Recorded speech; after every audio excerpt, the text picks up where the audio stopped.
नमस्कार, मैं रविश कुमार। यूपी के किसानों के लिए बड़ी खबर है। योगी मंत्रिमंडल की पहली कैबिनेट बैठक में किसानों की कर्ज माफी कर दी गई है। चुनाव के दौरान प्रधानमंत्री ने वादा किया था कि बीजेपी सरकार के कैबिनेट की पहली बैठक में कर्जा माफ किया जाएगा।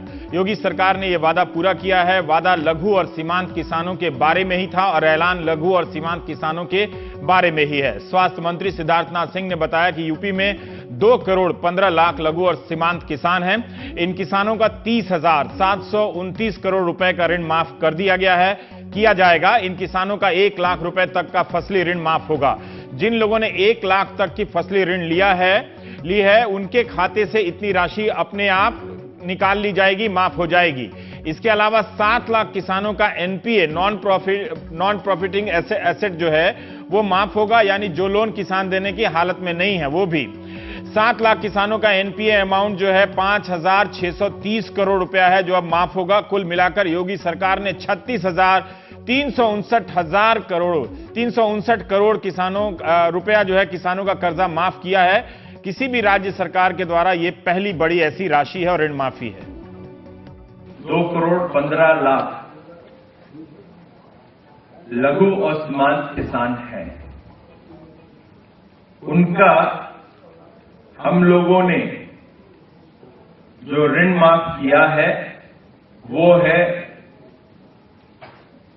30 करोड़ 739 करोड़ रुपए की है। 30,729 करोड़ 30,729 करोड़ 1 लाख रुपए तक की जिन्होंने ऋण लिया है उसको वहां तक की उनके अकाउंट से उनको माफ किया जाएगा। कोई 7 लाख किसान और हैं जिन्होंने लोन लिया था, वो लोन एनपीए बन जाता है।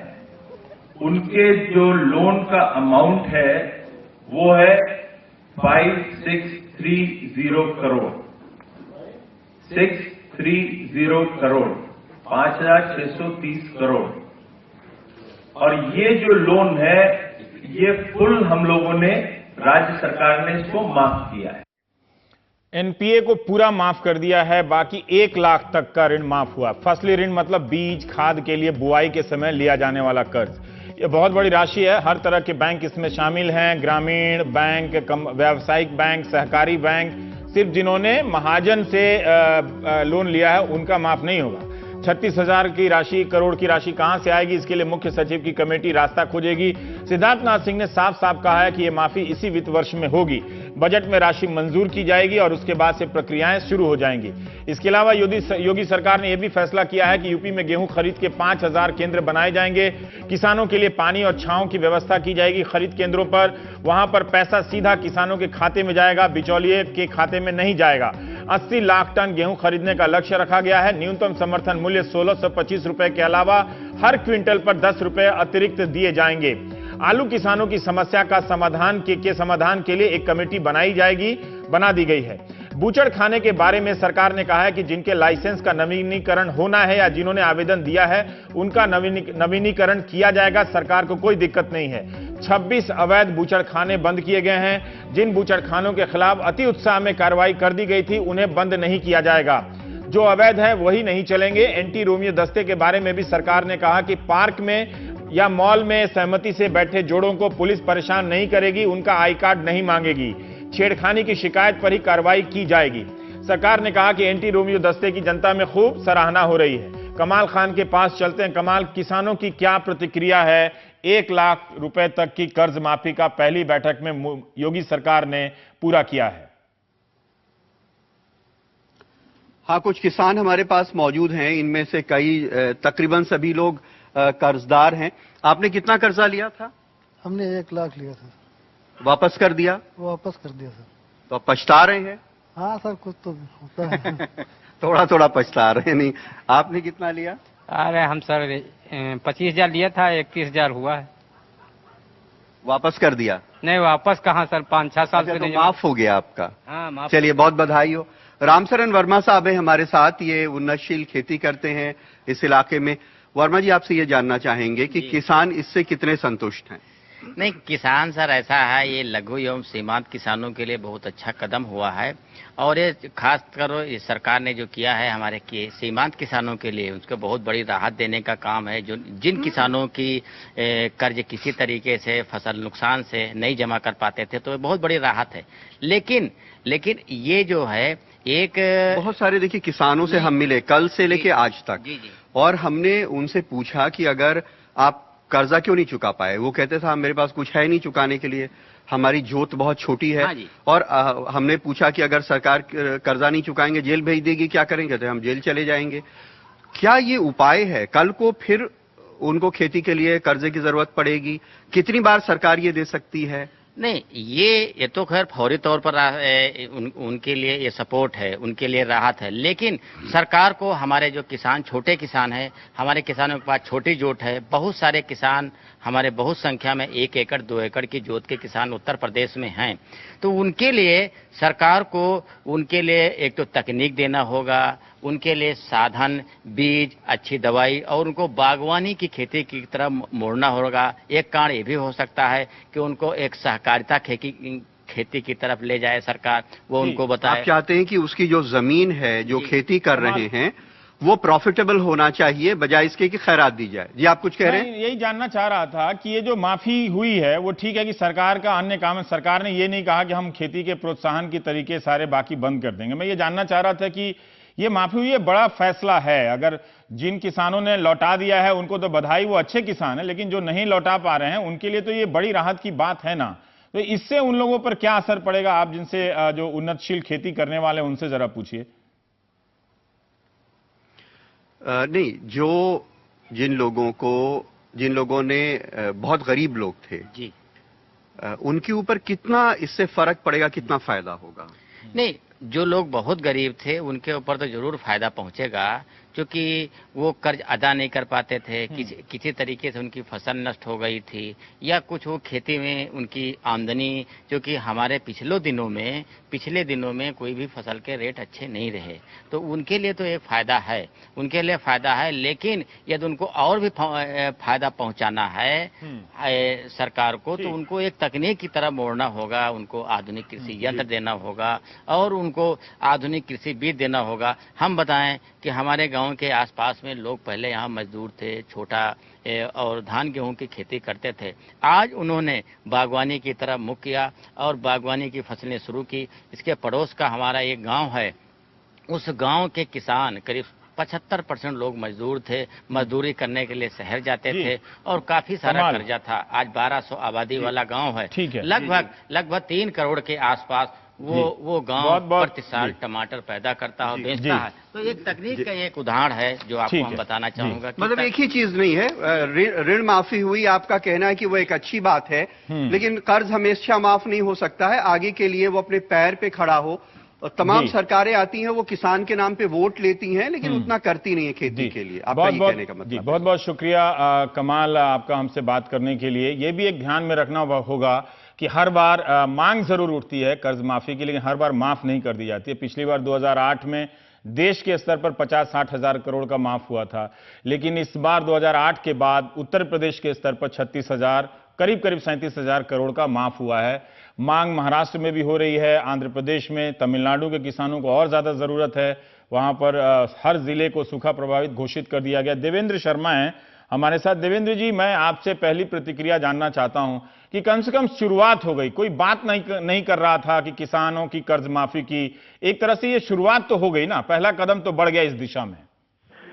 रवीश जी, इसमें कोई दो राय नहीं है कि ये शुरुआत हुई है, और कम से कम देश में सारे में एक मैसेज जो गया है, या जो ये इशू है किसानों के कर्जे का, ये कम से कम एक सुर्खियों में आया है। मुझे लगता है कि यही एक बहुत बड़ी अचीवमेंट है इस बात की, और अपेक्षा हम करते हैं कि भी आगे जैसे जैसे समय सरकार का आगे संभालेंगे वो अपना कार्य, तो उसमें वो और भी इस तरफ ध्यान देंगे। ये लेकिन मैं आज एक बहुत बड़ी बात से जिस बात से खुश हूँ रवीश जी, वो ये है जो योगी जी की सरकार ने जो कदम लिया है कि वो गेहूं की जो अभी तक सिर्फ 3% खरीद होती थी। यूपी इतना बड़ा प्रदेश है, सबसे ज्यादा गेहूं यूपी में पैदा होता है, लेकिन उसके बावजूद भी मात्र 3% गेहूं जो प्रोक्योर होता था, ये प्रधानमंत्री ने रैलीज में भी कहा था। और बाकी 97% जो गेहूं था यूपी में, जो किसान होंगे, देखिए वो मार्केट के हवाले करते थे या बेचते थे, उनको एमएसपी नहीं मिलता था। और मेरा ये मानना है कि बहुत जगह पे किसान मेहनत भी करे, उसके बावजूद भी उसको 800, 900, 1000, 1200 रुपए तक क्विंटल तक ये गेहूं का दाम मिलता था। और अब पंजाब में, हरियाणा में जहां पर की एमएसपी है, जहां पर प्रोक्योरमेंट होती है, मंडीकरण है पूरा, वहां पर किसान को चाहे जो भी कहें कम है एमएसपी, लेकिन कम से कम 1680 रुपए अगर इस साल है तो वो मिलेगा। तो ये मुझे लगता है कि जो सरकार ने वहां फैसला लिया है कि 8 मिलियन टन यानी तकरीबन 80 लाख टन जो कि पूरा यूपी का कंट्रीब्यूशन होगा, वो सारे का सारा जो है वो सरकार खरीदेगी। मुझे लगता है कि इससे बड़ी डेवलपमेंट कोई नहीं हो सकती, जो कि सारे देश में खेती को एक नया रास्ता दिखाएगी, क्योंकि सारी कोशिश थी सरकारों की पीछे कि एमएसपी से हटाया जाए और किसानों को मंडियों से बाहर किया जाए, एपीएमसी को बंद किया जाए, और ये सब कोशिश चल रही थी। लेकिन योगी जी ने जो एक रास्ता नया दिखा दिया, मैं देख रहा था इसकी रिपोर्टिंग करेंगे तो देवेंद्र जी, मुझे भी लग रहा था कि एक बड़ा फैसला है एमएसपी के दायरे में 80 लाख टन को खरीदने की जो बात हुई है, लेकिन हर कोई मिस कर गया, कर्ज माफी पे चला गया। मतलब अगर कर्जा माफी हुआ है छोटे किसानों का और सरकार सारे के सारे गेहूं या अधिकतम गेहूं खरीदने का अगर लक्ष्य रख रही है, उस फैसले में श्रीकांत शर्मा ने यह भी बताया, जो मंत्री हैं कैबिनेट की, जिलाधिकारी को निर्देश दिया गया है कि अगर मांग बढ़ जाती है तो 4 की बजाय 5 या उससे भी ज्यादा खरीद केंद्रों की स्थापना करें। तो आप ये कह रहे हैं कि इससे किसानों के हाथ में थोड़ा पैसा भी आएगा, और ये एक ज्यादा बड़ा फैसला है पूरे प्रदेश के स्तर पर। देखिए, अगर आप पंजाब के किसानों को देखें, पंजाब के किसानों की चाहे प्रोडक्टिविटी बहुत दुनिया में सबसे ऊपर है गेहूं और धान की, लेकिन सबसे बड़ी बात है कि किसान को वहां पर एक न्यूनतम मूल्य मिलता है, अश्योर्ड इनकम मिलती है, अश्योर्ड प्राइस मिलता है। यही एक कारण है कि किसान ने डाइवर्सिफाई नहीं किया। पंजाब में बहुत कोशिश हुई कि किसानों को कहा जाए कि आप सरसों लगाइए या कोई सनफ्लावर लगाइए या जो भी लगाइए, लेकिन वो नहीं किया। लेकिन अगर यूपी में ये कदम होता है, मुझे लगता है कि बहुत इंपॉर्टेंट है, क्योंकि यहाँ तो कभी हुआ ही नहीं है। और आप ये देखिए कि आप गन्ना बेल्ट को छोड़ दें तो बाकी जो बेल्ट है सारी यूपी की, जिसमें ईस्टर्न यूपी भी आता है, उसके लिए कितनी बड़ी डेवलपमेंट है ये मुझे लगता है कि इसको देखना चाहिए। और अभी मैं आशा करता हूं कि गेहूं से शुरुआत हुई है, शायद धान के टाइम पर धान की भी खरीद होनी चाहिए, और बाकी सरसों की और ये जो बाकी फसलें हैं, टमाटर की, इन सब की जो खरीद होनी चाहिए। अगर ये योगी जी कर पाते हैं और इस बात को मेंटेन करते हैं, तो मैं आपको दावे से कहता हूं रवीश जी, ये सारे देश का नक्शा जो है खेती बदल का सकता है। तो एक बड़ी बात है, इसलिए श्रीकांत शर्मा जो उनके कैबिनेट मंत्री, उन्होंने सबसे पहला इसी घोषणा इसी की, लेकिन पत्रकार और टीवी के एंकर कर्ज माफी के लिए ज्यादा तैयार थे। लेकिन फिर भी आप इन दो बातों के लिए लड़ते रहे हैं, तो आपके हिसाब से तो एक जीत है। कई आलोचक इसे अर्ध माफी, पूरा माफ नहीं किया, छोटा माफ नहीं किया, लेकिन 1 लाख तक की राशि अगर माफ की जा रही है और बिना वो भी किसी बहुत ज्यादा कागजी कार्रवाई के, तो एक तो बड़ी बात है कि जिनका आधार से अगर जुड़ा हुआ है, अगर 2 करोड़ 15 लाख किसानों को इससे लाभ मिल रहा है। तो देखिए, इसमें रवीश जी एक और बड़ी इंपॉर्टेंट बात यह है कि अगर किसान की, अगर अभी जैसे बताया गया कि 86 लाख किसानों को फायदा होगा, तो अगर उसमें से किसी को 50,000, किसी को 40,000 भी कर्जा अगर माफ होता है, वो तो वन टाइम राइट ऑफ होता है। अगर 1 लाख अगर इमीडिएट तो राहत उसको मिलती है, इसमें कोई दो राय नहीं। अगर 1 लाख भी माफ होगा सबका, तब भी उसको मिलती है। लेकिन सबसे बड़ी बात है कि उसके बाद क्या है, नेक्स्ट कदम क्या है। अगर नेक्स्ट कदम में अगर उसको एक मिनिमम सपोर्ट प्राइस पे मिलता है, मुझे लगता है कि योगी जी के पास इतनी कैपेसिटी है आज, और इतना उनके संकल्प भी है, मैं जानता हूं कि अगर वो उसके एमएसपी प्लस 50% भी, जैसे कि स्वामीनाथन कमीशन ने कहा था, जैसा कि प्रधानमंत्री जी ने पहले प्रॉमिस भी किया था, अगर कहीं योगी जी ने ये कदम ले लिया, तो मैं आपको दावे से कहता हूं कि सारे किसान जो देश के हैं वो योगी जी के साथ होकर चलेंगे। क्योंकि ये बहुत बड़ी डेवलपमेंट है, क्योंकि सारी इकोनॉमिक सोच जो देश की है वो ये है कि एमएसपी को खत्म किया जाए और प्रोक्योरमेंट सिस्टम को खत्म किया जाए, बाजार के हवाले किसान को छोड़ा जाए। और ये मत भूलें हम कि सिर्फ 6% किसानों को एमएसपी मिलता है। बहुत बहुत शुक्रिया देवेंद्र शर्मा जी, बहुत बहुत शुक्रिया। 2 महत्वपूर्ण खबरों की तरफ ध्यान दिलाने के लिए, वरना हमारा भी ध्यान सिर्फ कर्ज माफी पे ही था। लेकिन बड़ी बात यह है कि एमएसपी, न्यूनतम समर्थन मूल्य के दायरे में ज्यादातर गेहूं खरीदने का फैसला, ये कहीं ज्यादा साहसिक और बड़ा फैसला है।